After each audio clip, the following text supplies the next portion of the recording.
अनिल परब यांनी वक्तव्य केलेलं आहे, त्या वक्तव्याच्या विरोधात सत्ताधारी आमदारांनी आंदोलन केलंय. आपली काय भूमिका आहे यावर? उबाटाचे नेते आणि आमदार श्रीमान अनिल परब यांनी जे स्वतःची तुलना वीर संभाजी राजांसोबत केली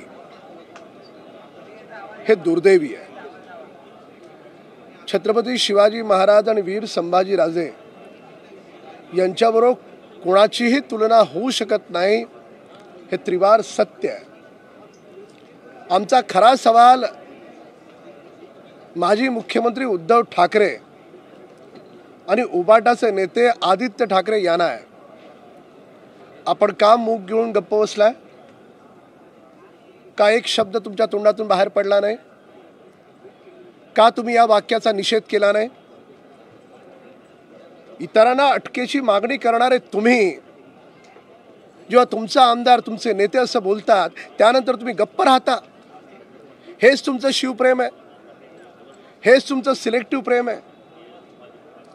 त्यामुळे श्रीमान उद्धव ठाकरेजी आणि आदित्य ठाकरेंनी त्यांची भूमिका स्पष्ट करावी. आणि ते जर भूमिका स्पष्ट करणार नसतील, ते त्यांच्या आमदाराचा राजीनामा घेणार नसतील, या घटनेचा निषेध करणार नसतील, तर याचा अर्थ स्पष्ट आहे की दाखवायचे दात वेगळे आणि खायचे दात वेगळे अशी स्थिती उबाटाची आहे.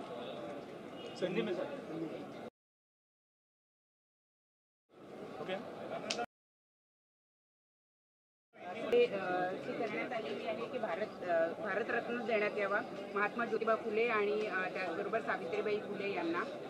आपलेच आमदार माजी मंत्री जयसुधीर मुनगंटीवार यांनी अशा स्वरूपाची मागणी ही केंद्र सरकारला तसं पत्र लिहून केली.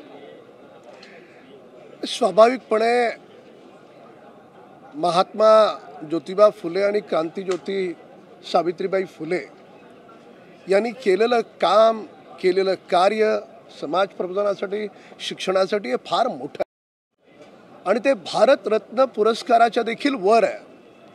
त्यामुळे त्यांनी केलेली मागणी ही महाराष्ट्रातल्या नव्हे तर देशातल्या प्रत्येकाची मागणी आहे. आणि एक नागरिक म्हणून मला विश्वास आहे की या संदर्भात सकारात्मक विचार होईल. संभाजीनगरची एक बातमी येते आहे. काल एका 14 वर्षीय मुलीला दामिनी पथकाने सोडवलेलं आहे. या मुलीला तिच्या आजी आजोबांनी विकलं होतं 2 लाख रुपयाला. आणि या प्रकरणामध्ये फक्त ज्या व्यक्तीने तिला खरेदी केलं होतं त्याच्या विरोधात तक्रार नोंदवण्यात आली आहे. आजी आजोबांवर कुठल्याही पद्धतीची तक्रार नोंदवण्यात आलेली नाही. त्यामुळे त्या मुलीला व्यवस्थित न्याय मिळत नाही आहे अशी तक्रार केली जाते. नाही, या संदर्भात माझ्याकडे काही माहिती नाही. पण हे आदरणीय देवेंद्र फडणवीस साहेबांचं सरकार आहे. कुणावरही आम्ही अन्याय होऊ देणार नाही. या संदर्भात मी स्वतः जातीनं त्या ठिकाणच्या पोलीस आयुक्तांशी बोलून त्या मुलीला न्याय मिळेल हा पूर्ण आम्ही प्रयत्न करू. विरोधकांनी आज पायऱ्यांवर आंदोलन केलेलं आहे. मोरे आणि कदम या दोघांचेही राजीनामे घ्या अशी मागणी विरोधकांच्या वतीनं करण्यात आलेली आहे. दोन्ही प्रकरणामध्ये म्हणजे पुणे प्रकरणामध्ये योगेश कदम यांचं वक्तव्य असो किंवा गोरे जे आहेत त्यांच्या विरोधात महिलेनं केलेली तक्रार असो, शासन जाणीवपूर्वक या दोघांकडे दुर्लक्ष करत आहे असा आरोप विरोधकांनी केला. जेव्हा विरोधकांकडे अधिवेशनात मांडायला मुद्दे मिळत नाहीत, म्हणजे विधानसभागृहात अशी स्थिती आहे की विरोधी पक्षनेते अधिकृतपणे देण्यासाठी तेवढी पर्याप्त संख्या देखील त्यांच्याकडे नाही आहे. त्यामुळे कुठेतरी मानसिक तोल गेलेला किंवा मेंटल फ्रस्ट्रेशनमधून बाहेर न आलेला हा विरोधी पक्ष आहे. त्यामुळे टी व्हीच्या कॅमेऱ्यांना काय हवं असतं, त्यांना कोणते कलर्स पायऱ्यांवर बसल्यावर लागतात, कोणती मागणी ब्रेकिंग चालते, या सगळ्या गोष्टी गृहीत धरून ते अशा प्रकारची नौटंकी करत असतात. जर त्यांच्याकडे काही पुरावे असतील तर द्यावेत ना. काल माननीय मंत्री महोदय गोरे साहेबांनी त्यांच्यावर हक्कभंग आणला, अध्यक्षांनी तो मान्य केला आणि त्या हक्कभंग कमिटीचा मी स्वतः अध्यक्ष आहे. मी जातीनं हे प्रकरण महिन्या 2 महिन्यात ऐकून त्याला न्याय मिळेल अशा प्रकारचा प्रयत्न माझा आहे. पण केवळ आणि केवळ कागदाचे पुरावे द्यायचे नाहीत, मीडिया वाटेल ते बोलायचं, ही विरोधी पक्षाची पद्धत झाली. परंतु त्याच रोहित पवारांनी असं म्हटलेलं आहे की गृहमंत्री सभागृहामध्ये फक्त कारवाई केली असं सांगतात.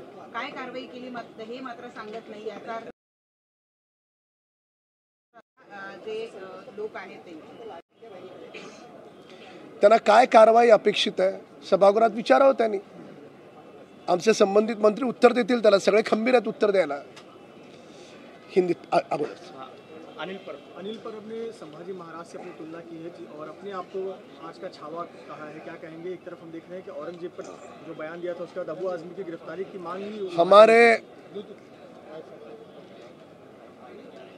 आराध्य देवत राजा शिव छत्रपति और शूरवीर संभाजी राजे, इनके साथ किसी की भी तुलना नहीं हो सकती. यह सत्य है.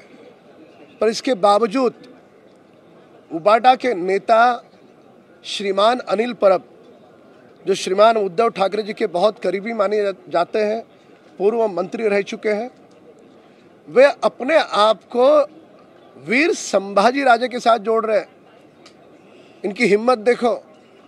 वे अपनी तुलना संभाजी राजे के साथ कर रहे हैं.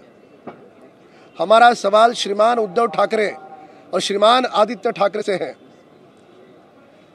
आपका ही नेता अपने आप को वीर संभाजी राजे के साथ जोड़ रहा है. क्या आपको उनका ये बयान, इससे आप सहमत हो? यदि सहमत नहीं हो, उस बयान के खिलाफ आपने बोला क्यों नहीं? क्यों नहीं आपने उनके इस्तीफे की मांग की? क्यों नहीं आपने उनकी गिरफ्तारी की मांग की? दूसरी ओर ये अन्य लोगों की गिरफ्तारी की मांग करेंगे. छत्रपति शिवाजी महाराज जी का अवमान हुआ करके होनी चाहिए गिरफ्तारी. हम भी उसी मत के हैं.